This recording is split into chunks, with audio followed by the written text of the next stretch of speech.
Welkom bij de Vele Gezichten van Maria Magdalena podcast. Ik neem jullie mee in deze podcast op mijn eigen Maria Magdalena quest. Ik ga in gesprek met inspirerende mensen die allemaal hun eigen bijzondere connectie hebben met haar. We delen de lessen en wijsheid die wij mogen ontvangen. Er is niet één waarheid en elk gesprek brengt je dichter bij je eigen waarheid. Mocht de podcast je raken en wil je dat ik blijf delen over Maria Magdalena, abonneer je dan op mijn kanaal. Reageer in de comments, like de video of word member. Speciaal voor members deel ik exclusieve content en embodiment tools om je lichaam te openen voor nog meer wijsheid. Voor €22 support je de podcast, word je onderdeel van de Maria Magdalena community en ontvang je waardevolle content. En nu snel over naar het volgende interview. Ik wens je een hele bijzondere reis. The next edition of the Mary Magdalene podcast. This time I am doing it in English again, the second time. And we're here in the south of France, close to Montségur. And I'm here in Les Contes. And this is Aletheia, and it's her magical church that we're in right now. Do you want to introduce yourself? Yeah, okay.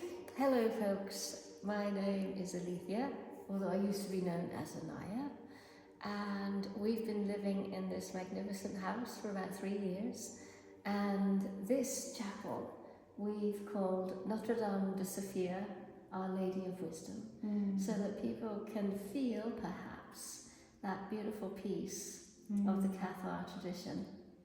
Beautiful. And I know that you lived in the region for many years. How did you end up living here?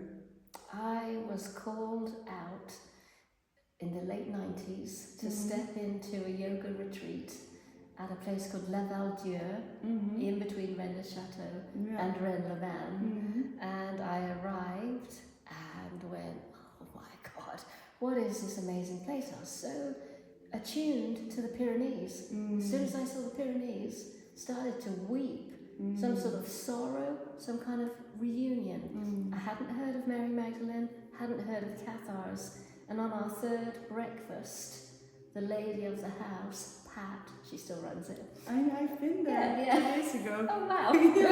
So Pat mentioned the Cathars, and my ears pricked. And I said, what was that word you said, beginning with C? And then she said the magical line, oh, the Cathars, the spiritual descendants of Mary Magdalene. I went, what? So this is like 20 odd years ago. Wow. And internet wasn't as we know it now. No. So it was a case of books, maps, compasses, torches, word of mouth, and just starting this journey. Wow. Yeah, and one thing led to another, one person led to another, one book led to another. Yeah, and now you're a writer, so you wrote your own books, also connected to the Pyrenees, right? Absolutely, inspired by living here, and inspired by reading the old Gnostic texts and the more perhaps alternative history of this region. And can you share a little bit more about that? So for instance, the POG, so there's a very phallic shape that Montségur is on top of. So an alternative history was before that chapel, the church. No, chateau. Before the chateau of Montségur, it was once perhaps a druid solar temple. And that Mary Magdalene was in this region to utilize that power spot, and perhaps it was a place where her mystery school mostly orbited around. And that makes sense because at the time there was no Romans in this particular region. There was down in Rennes-le-Ban, because that was a Roman spa town.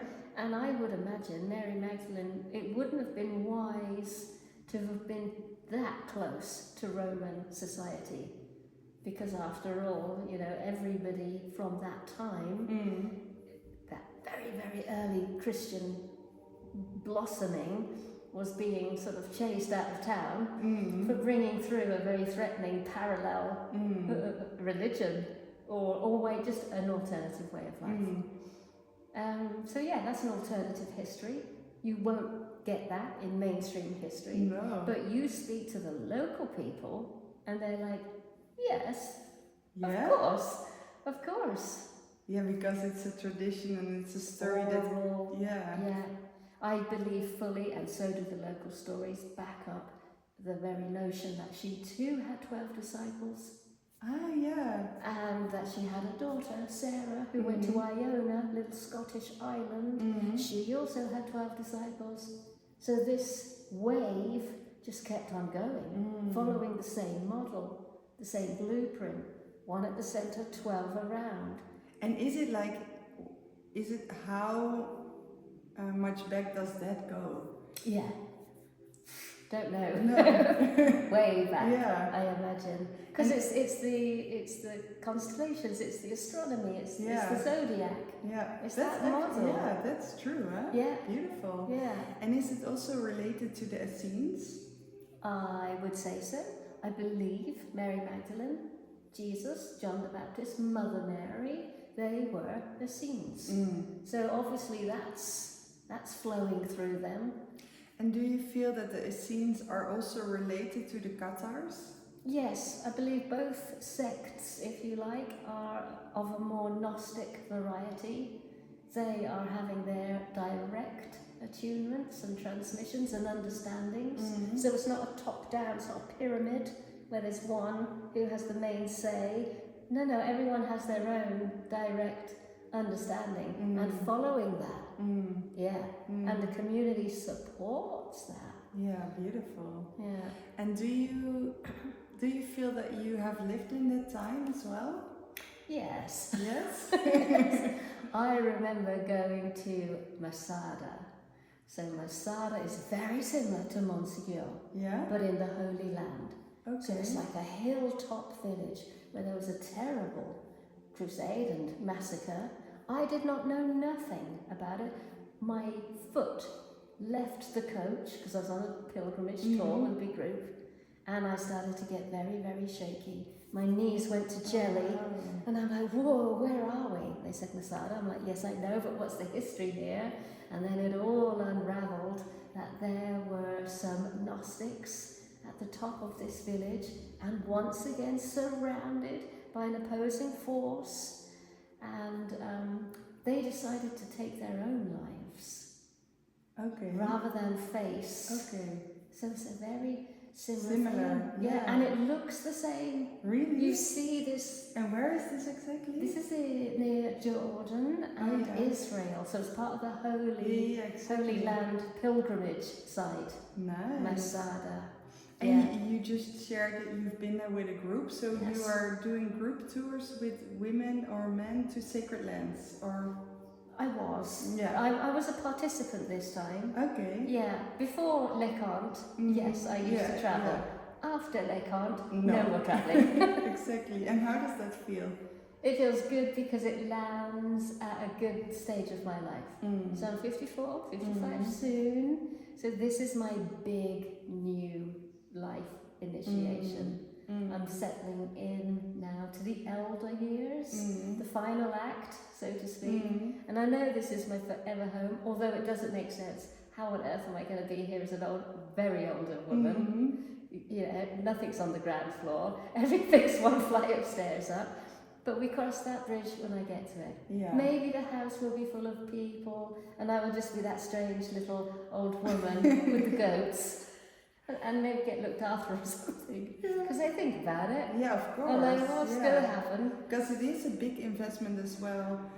To hold this and to also run this. I mean, you decided to do this 3 years ago, right? Yes. And for those who are watching, can you explain a bit what it is? Because it is big, no? Yes. Well, first of all, I was in Puy there with another bed and breakfast, 5 rooms. Okay. So I got to meet and PT, we got to build up some muscle. This is what it's like to host all kinds of people. Because some are coming in for the history, Some are just staying the night because they're on their way to Spain. And some are Magdalenes, and some are Cathars, and some are mystics, and they want a much bigger experience. So we had like a dry run. Yeah, exactly. A test run. Yeah. I knew about this place because it's on the route to Montségur. Yeah. So I would drive past and go, wow, what's Always, that place? No, yeah. And then in 2009, I read the O Manuscript, Lars Muhl, reading away because it's in this area. Yeah. Then there were some photos of Les Contes. And I went, I know this place. So I'm reading to find out this is where he stayed. This is, he stayed in a room called Francis of Assisi, struck up a really good relationship with Mare and Lenny, two Dutch people at the time, kept coming back, and it features heavily in the O Manuscript. Then there's the Earth Gate, so there's all these things mentioned. So I turned up with my O Manuscript in 2009, saying to Ma, can I come in? I'm reading this book, it's blowing my mind. Can I come in and see the Earth Gate, the chapel, the spring? And he said, yeah, come on in. So I had a grand tour. So when we found out during COVID, this place is for sale, I knew the size of it. Yeah. So I said, no. But PD was like, yes, it's really ideal. It's got everything you want. And I'm like, but PD, I've been inside. It's enormous. Yeah. How on earth can we go from our little cottage in Puy-Vert to this at the start of lockdown? Does it make sense? Wow. But I showed my parents, hoping that they'd go, no, too big. But they went, no, perfect, we love it. Wow. So they gave me the green lights, and they said, if you buy it, we'll move in too. Wow. Because it's lockdown, it's a time of great fear, we don't know what's going on. And my dad was unwell, so he was on his way out anyway. So I wasn't thinking, oh, secure future on the horizon. It's like, act now. Yeah. Yes. Wow. So it all went through, but Dad unfortunately didn't make it. He passed away, but he knew, and he visited. He knew, this is where Mum's going to be, this is where I'm going to be, that's him there. And where we're actually sitting is where he was laying in rest. That's beautiful. Yeah, and it was a time of tremendous celebration and skin pinching, because like I can't believe all of this is happening, and immense off the chart sorrow and grief, because here is my dad's body, and he is so instrumental in making this happen, and he didn't get to live one day here. But he, as a human, but he lives every day as a spirit. Yeah, he was pushing it probably because he knew. Yeah, because he knew I don't want to go back to England, and Mum started to pull me back. Stop it, please don't do it. Yeah. So Dad put Mum here. Wow. Clever. Beautiful. Ocean's and 11. she enjoys, no? Because I spoke to her, she enjoys as well, no? Well, when she first came, she was like 52 years of marriage, bewildered. Where am I? Who am I? Where's the English-speaking people? Oh yeah. Where's my friends? Yeah. So she was like, ugh, for months, and then slowly she came back to life, and now she's thriving. Yeah, she looks super shiny. Yeah. Yeah. It's nice to see that, but I can imagine it's also a region where you definitely should speak French if you wanna. Yeah. It's not so bad, luckily. Yeah. A lot of English-speaking people come to the house. Yeah. So she gets her fix. Oh, that's nice. Yeah. Nice. Yeah. And what is your most beautiful, well, it's maybe difficult to say most, but can you go back to some memories that you have in this region that are connected to Mary Magdalene for you? Yeah, I mean, the big one was trying to find the Mary Magdalene cave opposite Rennes Chateau. As I said, no internet. No. Just a little bit of guidance, which was stand at the top of the Magdalene Tower, look through the arrow slot window, because it's looking straight at the mouth of the cave. Really? Yes. I didn't know. That's where I began. Wow. So up I go, 22 steps. Yeah, exactly. Yes. That's new. Yeah, Yes. So I'm looking and I'm like, yeah, but I can see an entire cliff face. But I'm like, maybe that's a cave. And I'm like, okay, I think it is. I could see a dark opening. So, well, how do I get there? Yeah, because it's not easy from there. No. Well, I found out, park up at Les Labadous, and you will find the red road. Why is it red? Because it's red soil. Follow it.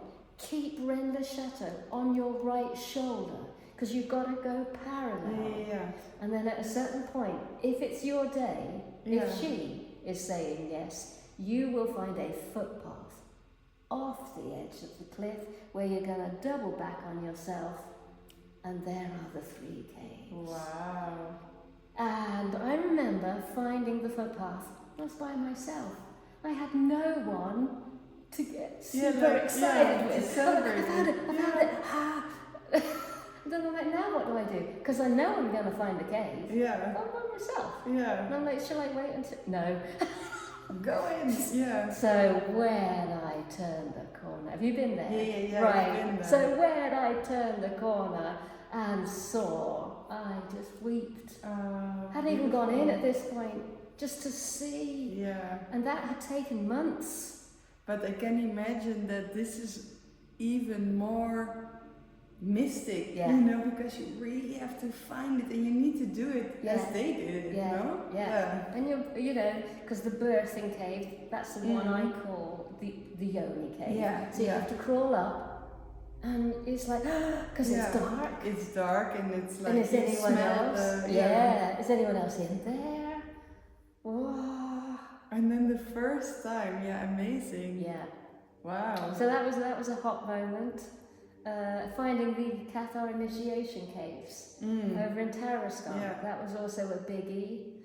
And of course, Fontaine des Amours. Yes. No way. How was your... Same sort of thing, you know, map, word of mouth, head for Sougraine, notice if there's a few cars on the right pulled over, they're probably there for the Fontaine. Get out, make your way down, but of course you're not ready for the impact of what I would call mermaid energy and dragonflies and fairies. I mean, look at our mouths. Because that's what it's like when you find these places. It's true. Wow, uplifting. Overwhelming almost, but in a good way. Yeah. And we're told that was where she baptized. So, you know, I believe so. Me too. Yeah. So when you tentatively dip your toes in and you self-baptize yourself in her honor, because this is where she would have been doing it. It's amazing. And also the energy of it is so, it's just beautiful. Yeah, pure beauty. Yeah. And then if any folks are listening, I always say, head there before 2 o'clock, because the sun goes behind the cliff. And then you're in the shadows. You really want to be there in the sunlight. Yeah, that's true. Sunbathe on the rocks. Beautiful. Dry yourself Good tip. Yeah. And there was a time, after I'd been here about 10, 12 years, that I thought, I think I might go and live in America, West Coast. Oh, yeah? You know, great community. Yeah. You know, good energy. So I started to actually look for somewhere to live. And then the region went, I don't know if you can see what I'm doing. She showed me more. Like, no, don't go. I'm not done with you. And so a whole new region opened up, the Ariège. Oh, yeah. Foix, Saint-Geron, Mas d'Azil. So suddenly what was hidden is now being revealed. And I'm like, I'm going nowhere. Oh, beautiful. Yeah. and now I'm just like locked in. Yeah. You signed up for this. Yeah. Nice, beautiful. And how did you end up becoming a writer? I've always been a writer. Okay. I'm an only child. Mm-hmm. Didn't have anyone much to play with, so I'd write it. I'd ask myself questions, and I'd write the answer. Oh wow. Yeah. So I'd always have a book in my hand and a pen, and yeah. And how does it come to you, the stories? I have a big imagination. Gina, off the charts. It begins with, I wonder if Mary Magdalene had 12 disciples. And this is just something that comes to you? Yeah, just a wonderment. Yeah. And then I always like to do two things. I like to really research with logic and facts and historical documentation. And then that's enough to set off a contemplation, and then the imagination kicks in. And then I trust that. Wow. I really do.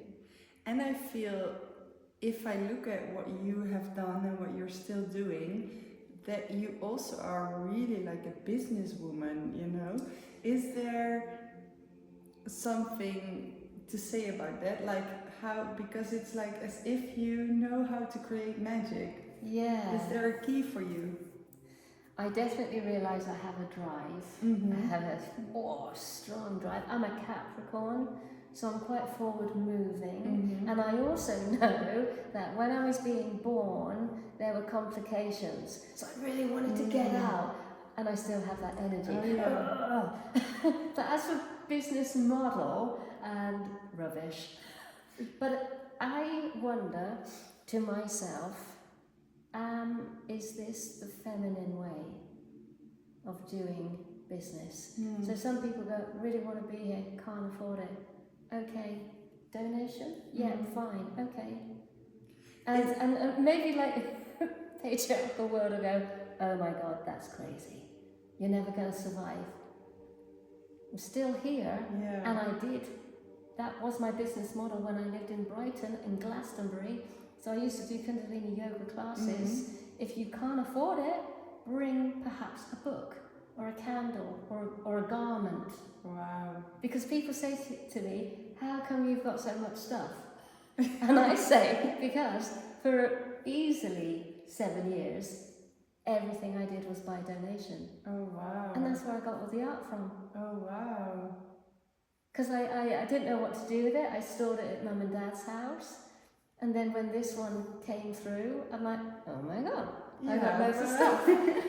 You have something to decorate now. Yeah, and I hope I'm leading by example, that there is such a thing as prosperity and abundance, and I feel you don't have to chase the dollar. You don't have to chase the contract and the deal and the profit and the loss and the... If you are just very, very generous from the heart, I do believe it comes back.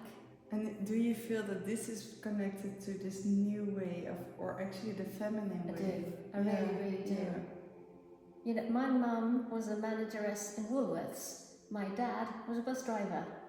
I've never had a job, not that well educated. I've got a degree in fashion. So how come this has happened? Because I'm not doing business charts and looking for big profits. You're just doing it from the heart. Yeah. And very connected as well. Yeah, a lot of trust. Yeah. A lot of faith. Yeah. And a lot of checking. Yeah, that makes sense. That makes logical sense. And that makes sacred sense. Okay, then it's a yes. I do get a bit...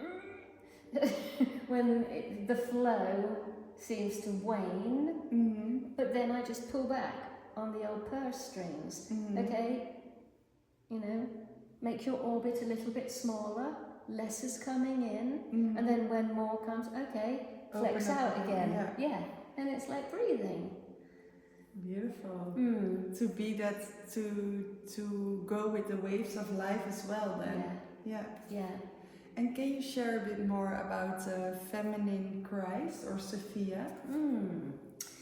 Well, I believe that's what Mary Magdalene was. Mm-hmm. She was the feminine expression of Christ, and her work was in the body, Mm-hmm. perhaps drawing on memories and lived experiences of temple practices. Whereas Yeshua, Jesus, was more of the heart. Mm-hmm. You know, you can't miss it. No. He's such a heart man. Yeah. And she knew how to get more of that Christ light in the body by knowing how to clear and clean the body. And if you make this movement, I feel it's also related to the womb, no? Yes, yes, the womb, childbirth, even dying.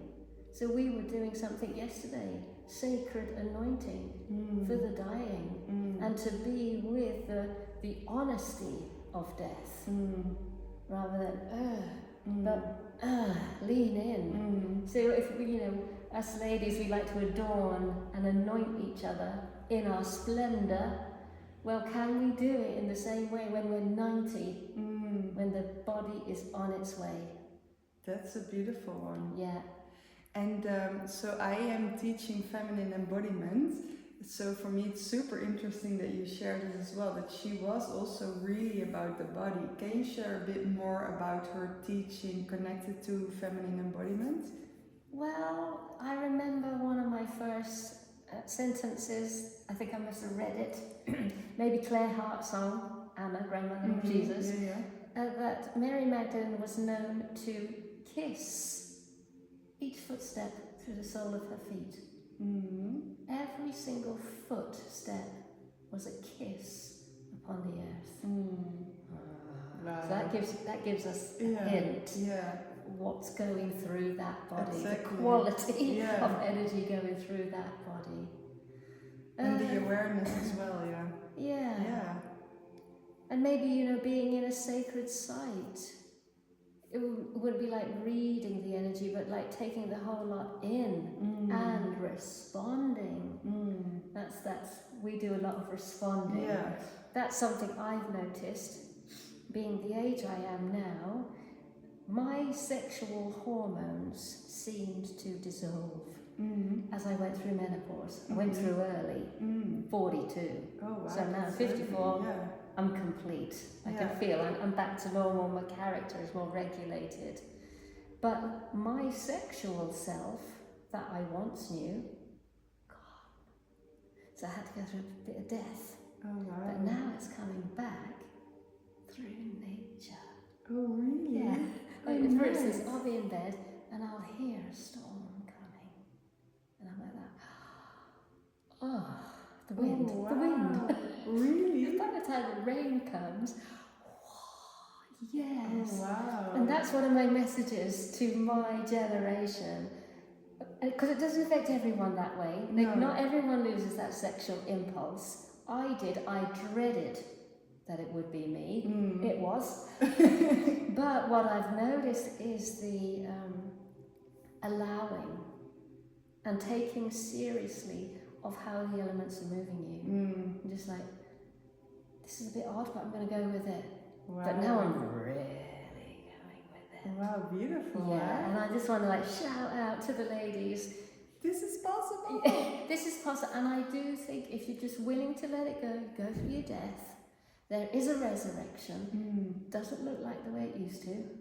But is it also the secret in it is also to allow that to happen? Yes, don't hold on to how it used to be. Let the entire menopause journey have its way with you. I believe it's a mystical experience. It's tailor-made, it's bespoke for your character. And by the time you come out, you are a newborn. Wow. Yeah. So and how would you suggest people to move with the grief and with this death, with facing it? How do you deal with it? Just as naturally as possible. I know a lot of folk get a few years under their belt and they're like, oh, I can't stand it. HRT, hormone replacement therapy. And of course you start taking the pills, your menstrual cycle reappears. You go back to how you remember yourself to be. But the thing is, the menopause is way Yeah. The minute you stop taking those pills, it's coming. And now it's going to come at an older age. Because can you really stay on HRT forever? Have no menopause? What? I didn't even know that it existed, actually. Yeah. You just take the hormone replacements and your body thinks you're before the menopause. And you just keep it at bay. But it's also with the natural cycle, no?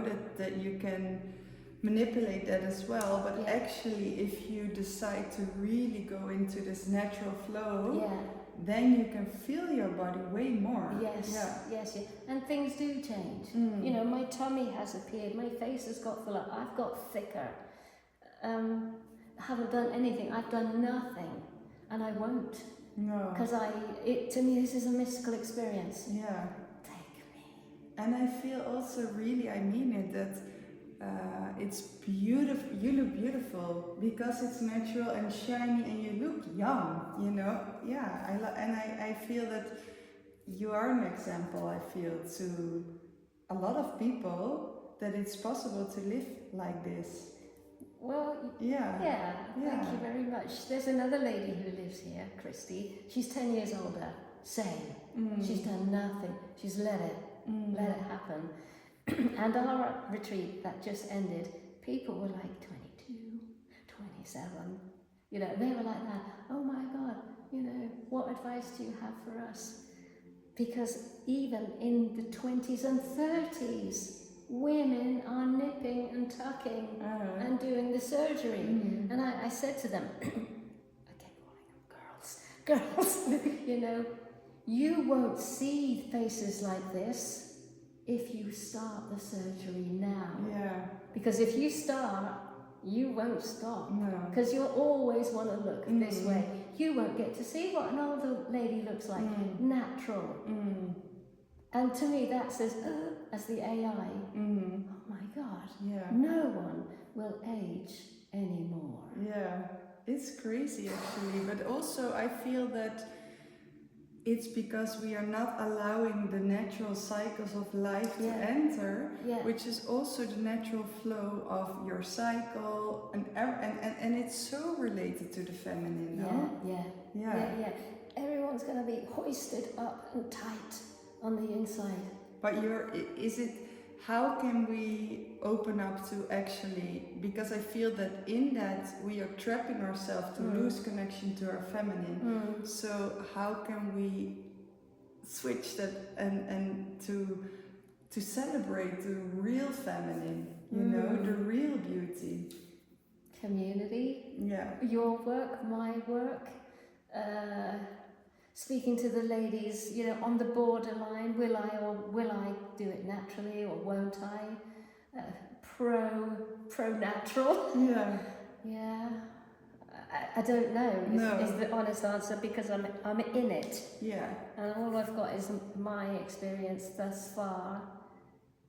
Just resist the temptation to. I feel that this is a question I have. So. Because I feel it has to do with feeling beautiful, and this can come from the inside. So how do we train this inner beauty that you can feel when you do practices? Do you have tips on practices? Yeah, we did something like this yesterday. So we presented the part of our body we weren't really comfortable with in the presence of two other women. So, you know, a lot of ladies are going for the tummy. So I said, okay, instead of tightening, just let it be. And let us touch it. And let us pray over you. And let us bless your gorgeous, voluptuous, extra embodied self. And at first it was a bit jumpy, like but then they softened, and then. Wow, that's nice, yeah. Yeah, because the other two were being so genuine in their love, their prayer, and their blessing. And also talking to the larger picture. We live in a world where we have been inundated with images of perfection. And there was a few ladies in our group who were perfect, in my opinion, but they still didn't think so. No. Yeah. So even when you're super slim, tall and big boob and big bottom, you still haven't escaped that program.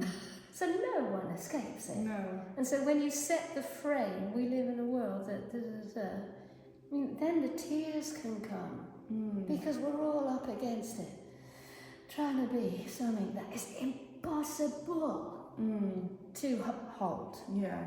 Yeah, forever. Also, and I feel that there's also another way to experience life from another angle, which is indeed accepting yourself more and to celebrate yourself with imperfection. Yeah. It's like a protest. My natural entrance into aging is like a protest. So that program that says you can't do that, if you can't do that, you'll be invisible. I'm not invisible. No. If I feel gloomy and I go shopping with my trolley, I'm invisible. Yeah. But as soon as I remember the sacred and I play my music and I do my dancing, so this is the light comes. Yeah, exactly. So this is another tip. Yes. Keep dancing. Yeah. Keep dancing, keep praying, keep remembering the sacred, say yes to the elements. And how do you do the praying? Because I feel that there is a big movement now in spirituality, but also in religion, and people turning to Jesus and God. What to you is praying? So praying for me would be honest detection. What's in my field? Yeah, a little bit down, a little bit hangry. So my beloved is that little being right there, the lamb. I've always had a thing about the lamb, not so much the Lamb of God, but the disciple John had so many mystical experiences, and he said he actually got to the throne room in one day, the highest place in heaven, and when he actually looked who was sat on the throne, it was a little white lamb. That touched me so much. And that's it right there. Not man, beard, dress, lamb. And because I've got goats and had babies, I have seen that innocence. So that's who I'm praying to. So I'd come here and I'd say, oh, beloved lamb, oh God, I have anger in me.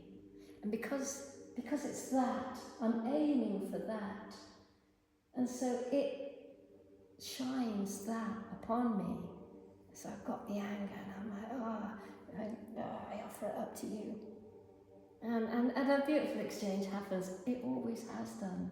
And how does it work? So I'm curious. So you're giving, for instance, your anger? Yes, but there's a change in my character. Okay. So I don't come here as a priestess. And I don't come here as a 55-year-old woman. I come here as a girl. I kneel. So my birth name is Julie. I kneel in my Juliness.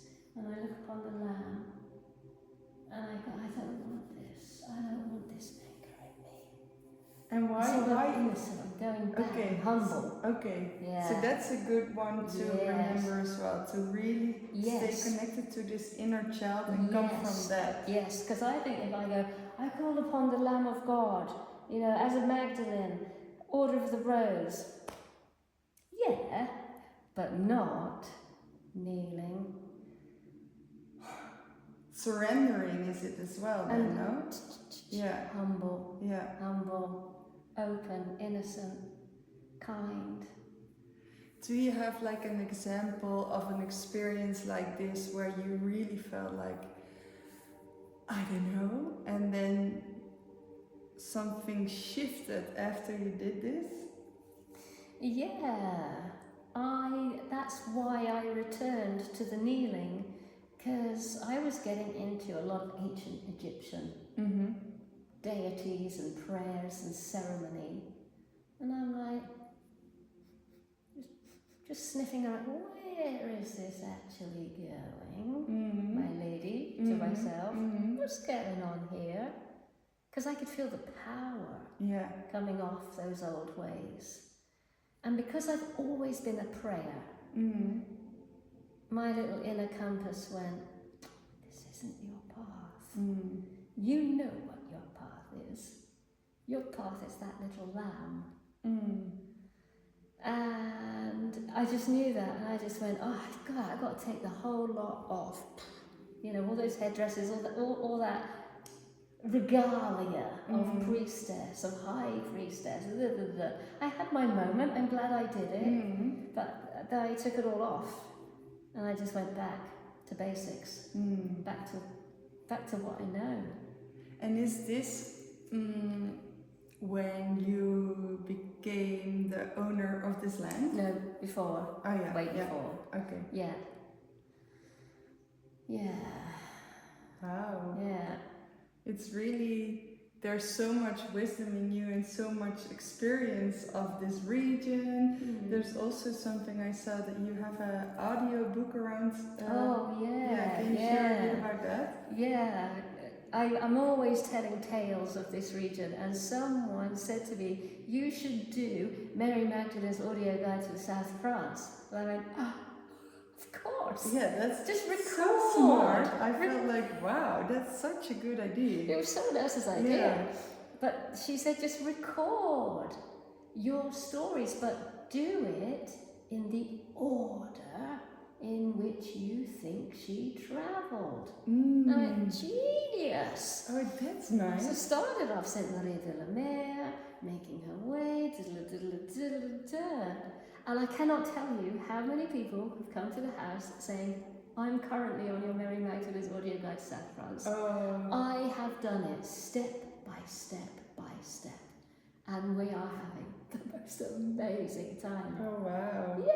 Yeah, it's nice to offer it and because you can listen to it. I didn't listen to it, but you can listen to it while you're there. Totally. And even driving. So I've even made it practical. I've even told them what road to take, where to park. Oh yeah. Nice little cafe here. Oh nice. Nice little restaurant there. If you go up at midday, make sure you got your sun hat. Nice. You know, like the Fontaine des Amours, get there before 2. Exactly. So I do the practical and then bring some essence. So they're getting the whole shebang. Wow. Yeah. It's a good idea. And they can find it on your website, no? Yeah. And I'm gonna share that in the link of the video.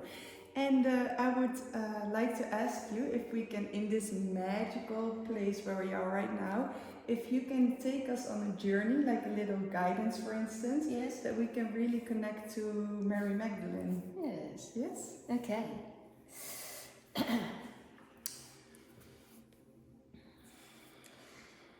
There was a lady called Rosamond, who was a Gnostic bishop of the Gnostic sanctuary in Redwood City, San Francisco.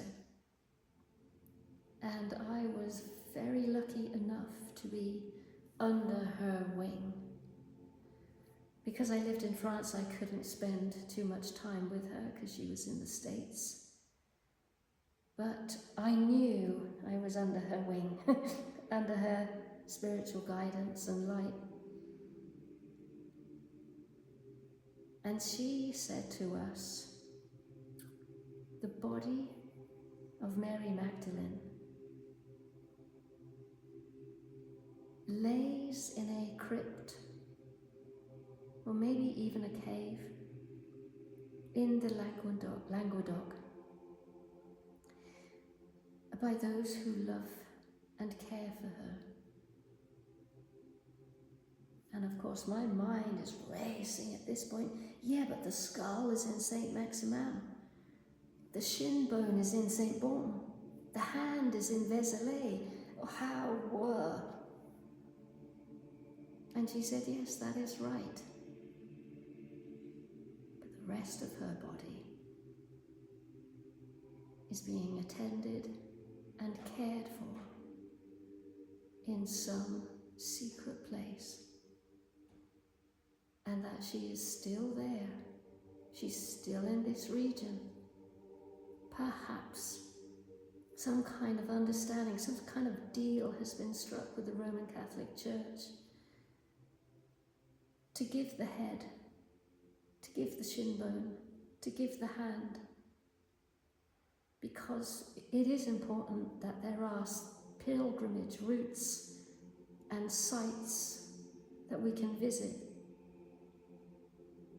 But there is another one, and it is veiled and hidden.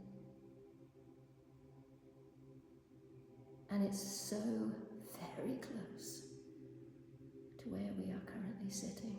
I don't know where it is. I don't. But I don't need to. I don't need to know. I just need to know what I know.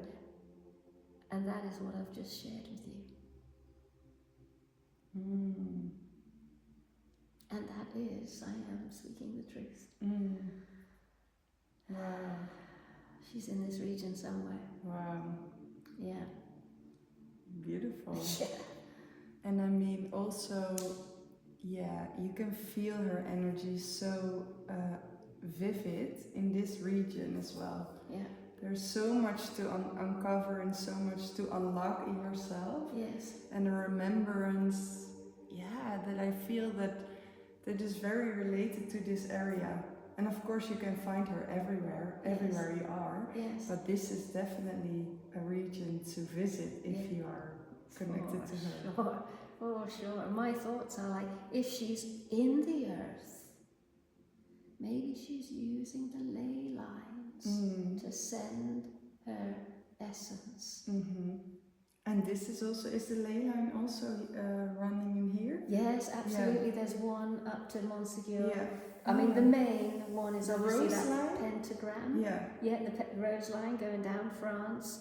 The Venus Temple, which is Rennes-le-Château, Bougarache, Bézieux, Pescado, making up that hot spot. But there is a line which comes off of that and docks into Montségur. Yeah, so, you know, we're probably on the line. Yeah, exactly. Yeah.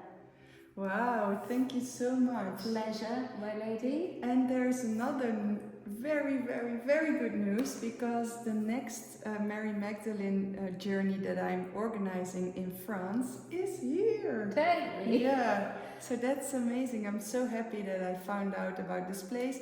I came here and I felt a full yes. So yeah, super nice that we're gonna see each other again. Absolute pleasure to hold you and your work and those who are drawn to you. Thank you so much. One more thing, so where can they find you, or how can they come to this place? If they cannot wait for the retreat and want to come now? You can go to Les Contes, LESCONTES.eu. My personal website is like, really complicated. Aletheia Pistis Sophia.com. Oh yeah. Probably in the link. Yeah, exactly. Yes. That's better. Thank you so much for listening. There will come a lot of new interviews. They will come because I'm in this region and there are so many inspiring people. So stay tuned and thank you so much for listening. I really appreciate if you share under this video how you felt about it, what is your biggest takeaway, because it helps me and also the other people that are listening to find that we're not alone in this and that we are together in this and that we share this magic of Mary Magdalene together and that it's connecting us with our heart and with the consciousness that we are, that is one. Thank you.